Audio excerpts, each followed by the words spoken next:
ในขณะที่ทางด้านบริส พิสโตริอุสนะครับซึ่งเป็นรัฐมนตรีว่าการกระทรวงกลาโหมของเยอรมนีนะครับคุณผู้ชมครับได้มีการทำข้อเสนอเกี่ยวกับการรับราชการทหารนะครับชุดใหม่ขึ้นมาโดยทางด้านบริส พิสโตริอุสนั้นบอกว่าตอนนี้เนี่ยเยอรมนีนั้นต้องการเปลี่ยนแปลงนะครับเพราะอะไรเพราะเขาบอกว่า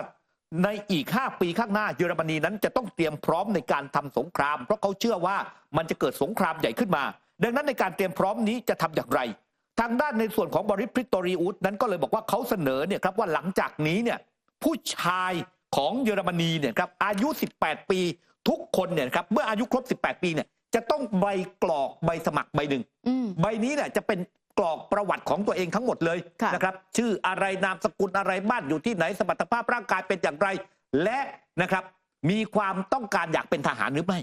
นะผู้ชายเนี่ยจะถูกกรอกทุกคนกรอกเอาไปเพื่ออะไรเขาก็จะไปคัดว่านะครับมีใครบ้างที่อยากเป็นทหารก็จะเอาคนเหล่านี้แหละมาเป็นทหารมาฝึกทหาร6 เดือนนะครับอย่างน้อย6 เดือนสูงสุดเนี่ย17 เดือนเอามาฝึกทหารไว้เตรียมเอาไว้เขาบอกว่าปีแรกนั้นเนี่ยนะครับต้องการทหารเนี่ย5,000 นายนะครับแล้วก็เพิ่มขึ้นไปเรื่อยๆจนกระทั่งเนี่ยครับจะมีทหารในที่สุดเนี่ย200,000 นายด้วยกัน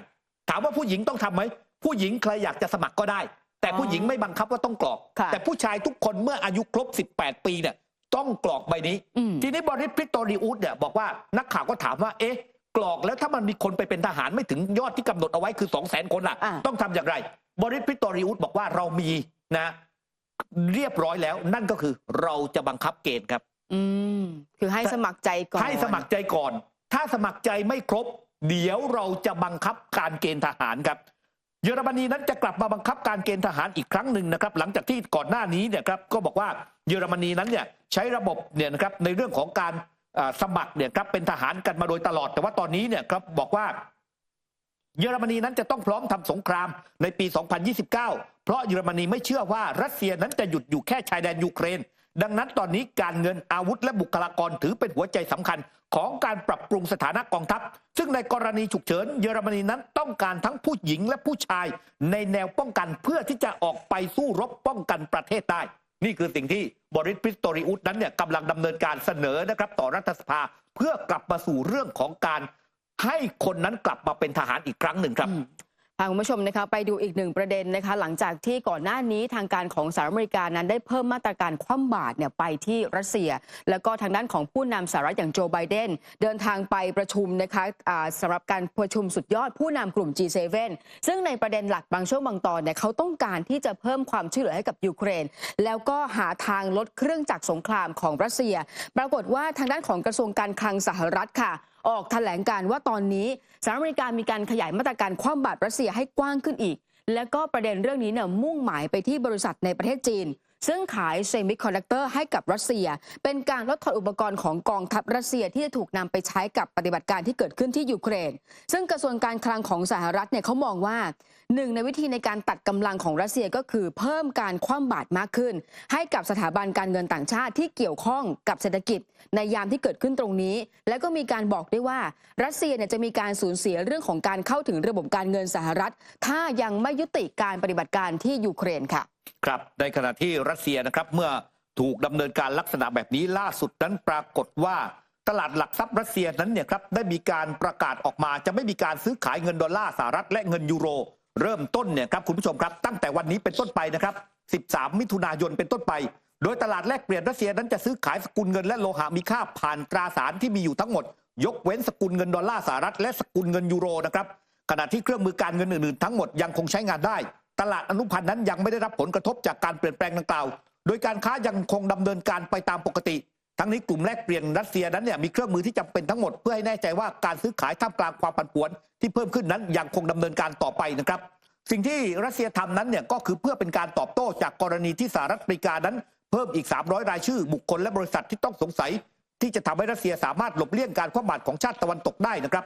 ทางด้านเจเน็ตเยเลนรัฐมนตรีว่าการกระทรวงการคลังสหรัฐก็บอกว่ารัสเซียเนี่ยได้เปลี่ยนผ่านเข้าสู่เศรษฐกิจสงครามอย่างสมบูรณ์และตอนนี้รัสเซียจะต้องถูกโดดเดี่ยวอย่างลึกซึ้งจากระบบการเงินระหว่างประเทศและสหรัฐนั้นกำลังเพิ่มความเสี่ยงสำหรับสถาบันการเงินที่เกี่ยวข้องกับเศรษฐกิจสงครามของรัสเซียและขจัดเส้นทางการหลีกเลี่ยงลดความสามารถของรัสเซียในการได้รับประโยชน์จากการเข้าถึงเทคโนโลยีอุปกรณ์ซอฟต์แวร์และบริการ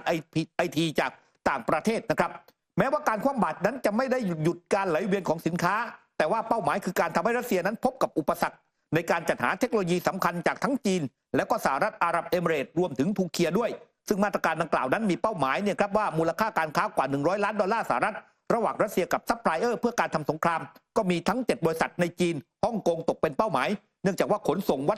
วัสดุมูลค่าหลาย$100 ล้านสหรัฐไปยังรัสเซียรวมถึงสิ่งของที่อาจใช้ในระบบอาวุธของรัสเซียด้วย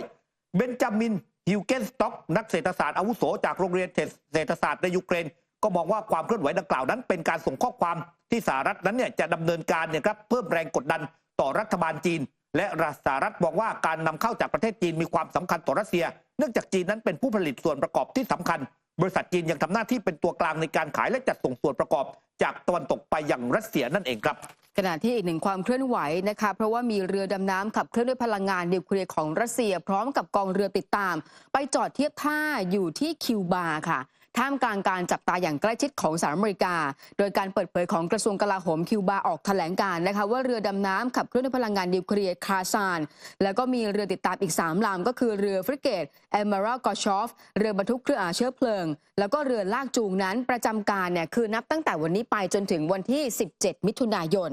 ขณะที่แถลงการของกระทรวงกลาโหมรัสเซียระบุแบบนี้ค่ะว่ากองเรือดังกล่าวนี้จะเข้าร่วมการฝึกซ้อมรบที่มีการใช้อาวุธนิวเคลียร์และก็มีความแม่นยำด้วยขณะที่การที่เรือนั้นไปเทียบท่าเนี่ยเกิดขึ้นในช่วงที่มีการพูดคุยกันหารือกันระหว่างรัฐมนตรีว่าการกระทรวงการต่างประเทศของคิวบาก็คือบรูโนโรซิเกสกับรัฐมนตรีต่างประเทศของรัสเซียก็คือเซอร์เกย์ลาลอฟนะคะประเด็นเรื่องนี้ทางด้านของคิวบาเนี่ยจริงๆแล้วก่อนหน้านี้เนี่ยเขามีการคัดค้านการขยายอิทธิพลของนาโต้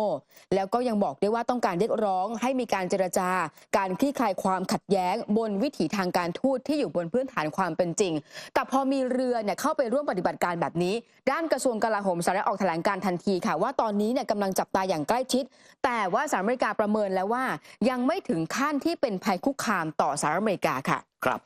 เอาละคุณผู้ชมครับไปดูอีกข่าวหนึ่งนะครับมีการเผยแพร่แถลงการของคิมจองอึนผู้นำสูงสุดของเกาหลีเหนือนะครับเนื่องในวันชาติรัสเซียซึ่งตรงกับ12มิถุนายนเกี่ยวกับความสัมพันธ์ระหว่างรัสเซียกับเกาหลีเหนือบอกว่าพัฒนาไปสู่ระดับที่แน่นแฟ้นจนไม่สามารถแบ่งแยกออกจากกันได้นะครับขณะเดียวกันนั้นคิมจองอึนบอกว่าความสัมพันธ์ระดับทวิภาคีที่เปี่ยมไปด้วยความหมายจะยิ่งสร้างความเป็นปึกแผ่นให้กับความร่วมมือระหว่างรัสเซียกับเกาหลีเหนือความเคลื่อนไหวดังกล่าวของเกาหลีเหนือเกิดขึ้นหลังจากสื่อท้องถิ่นหลายแห่งของรัสเซียรายงานนะครับโดยอ้างคำพูดของทางด้านอเล็กซานเดอร์มัสเซโกราเอกอัครราชทูตรัสเซียประจำเกาหลีเหนือว่าทุกภาคส่วนนั้นกำลังเตรียมการเป็นอย่างดีที่สุดนะครับให้การเยือนกรุงเปียงยางอย่างเป็นทางการของประธานาธิบดีวลาดิเมียร์ปูตินผู้นำรัสเซียนั้นเนี่ยเป็นไปด้วยความราบรื่น